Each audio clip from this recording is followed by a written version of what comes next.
Thank you, Mr. Speaker. Members,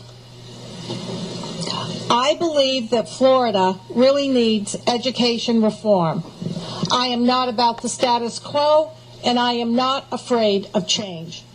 In listening to all of the questions and debate on this education reform bill, it makes me very sad to see that this legislature has succumbed to partisan politics over what is the best public policy for our students in this state.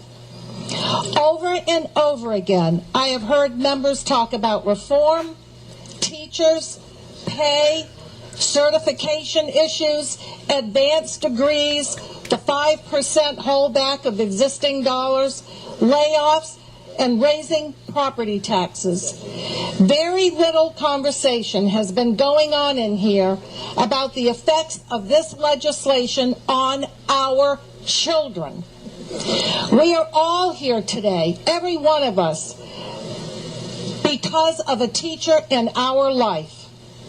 Look, I started working in this process when we were still meeting in the old Capitol. This building was under construction. This is the first time that I can remember a bill of this magnitude going through this process without the amendatory process. Along the way in this chamber, we have lost sight of what this process is all about, of how large ideas take time and deliberation to digest, that good ideas do not come from just one or two men or from just one side of the aisle. That we can stand here on this floor and say that we cannot change one word in this piece of legislation is a joke. Whatever happened to democracy? What about the amendatory process?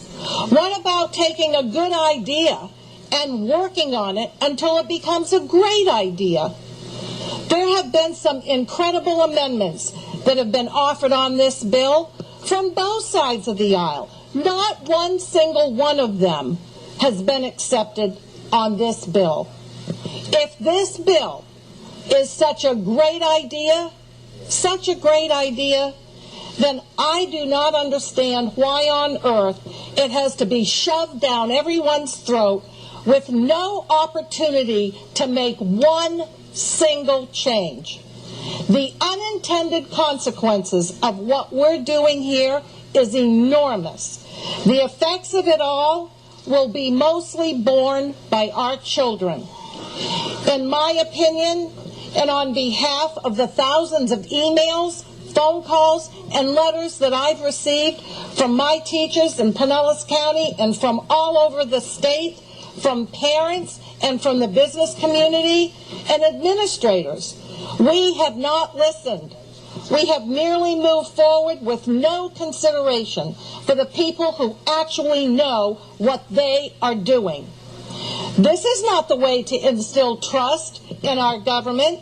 This is the height of arrogance to say that we know more about educating our kids than the educators do. Members, vote no on this very poor, ill-conceived, and misguided piece of public policy. Don't be afraid to vote your conscience. Listen to your constituents. Do what they sent you here to do, and vote no. Thank you, members.